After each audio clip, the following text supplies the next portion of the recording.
The moment our hero and Chang appeared, the entire crowd froze in disbelief. Eyes widened, breaths caught. The atmosphere turned tense and heavy. One man in the front stammered in shock, his voice trembling as he muttered, "A new group of cannibals?" But before the panic could spread, another immediately shook his head, his tone sharp and uneasy. "No, they don't look like cannibals. Something about them is different. That one can't be a monster cannibal." Confusion rippled through the onlookers.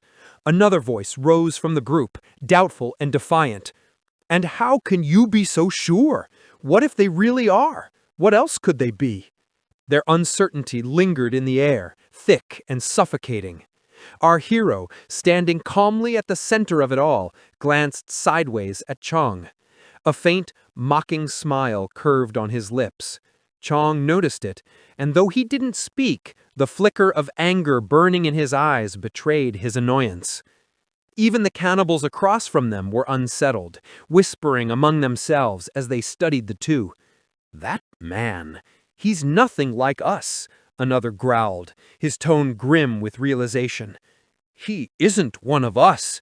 He's a pure revolver. But how? How can that be possible?" The murmurs of shock and disbelief only fed the tension. Then, in a voice steady and commanding, our hero turned to Chang. "Go. Wipe them out, Brother Chang." Chang shifted into a fighting stance, his expression twisting in irritation. "Why is it always me who has to do the dirty work?" he muttered. But before the words even left his mouth fully, he lunged forward like a predator released from its cage. The cannibals roared in response, surging toward him. One of them, a grinning brute with bloodlust in his eyes, snarled as he charged. "I've slain countless zombies, now it's your turn." But the moment he reached striking distance, Chang's movements blurred.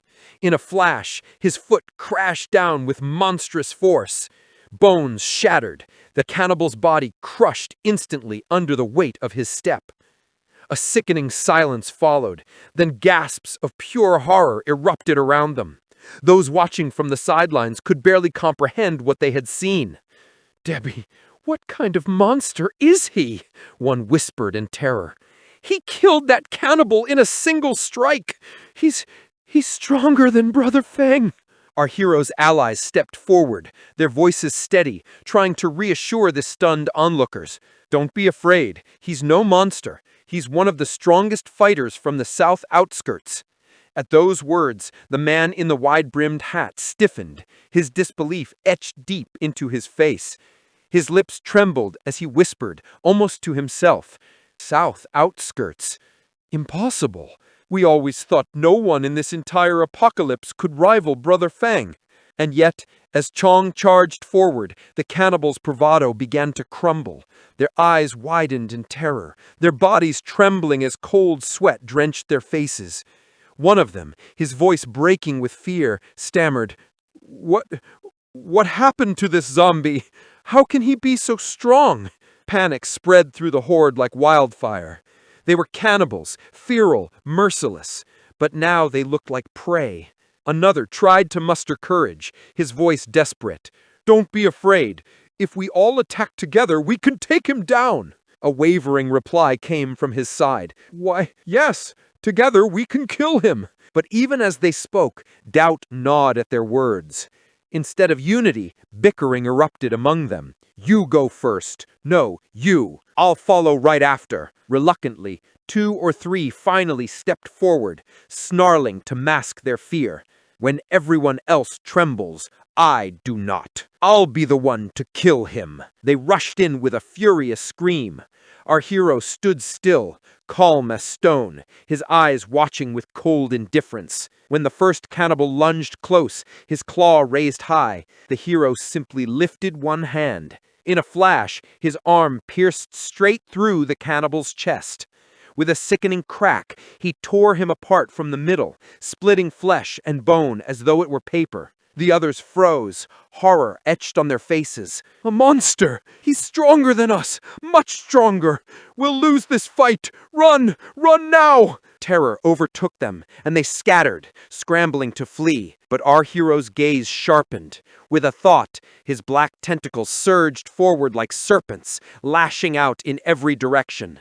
One by one, the fleeing cannibals were dragged down, their bodies ripped apart until silence reigned, and the ground was littered with corpses. The survivors, those who had been watching from a distance, stood pale and trembling. Not even the bravest among them could hide their fear. At that moment, the old man stepped forward, trying to steady them. "Calm yourselves. Do not fear.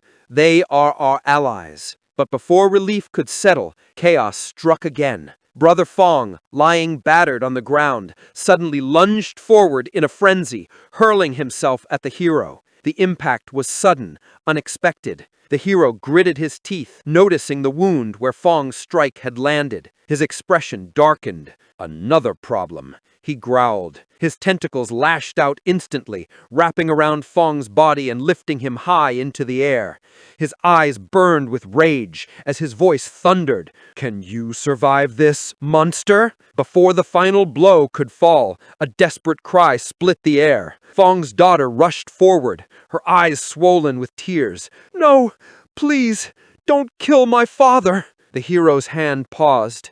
His gaze flicked to the girl as she collapsed to her knees, her voice breaking into sobs. "Please, I'm begging you. He's my father. He only attacked you because he's not in his right mind. Please spare him." For a moment, silence reigned. Then, with a cruel smirk, the hero tilted his head. "Let him go. Who? That lump of meat?" "Yes!" she screamed through her tears. "He's my father. He can't control himself. He's unstable. Please, he can still come back. Don't kill him." The plea hung heavy in the air. Slowly, the hero loosened his grip, his tentacles retracting as he dropped Fong back onto the ground. His tone was mocking, almost amused. "Oh, twisted like this, and you truly believe he can return to being human?" But what happened next only deepened the horror. Fong, still snarling, dragged himself across the dirt toward the fallen cannibal corpses.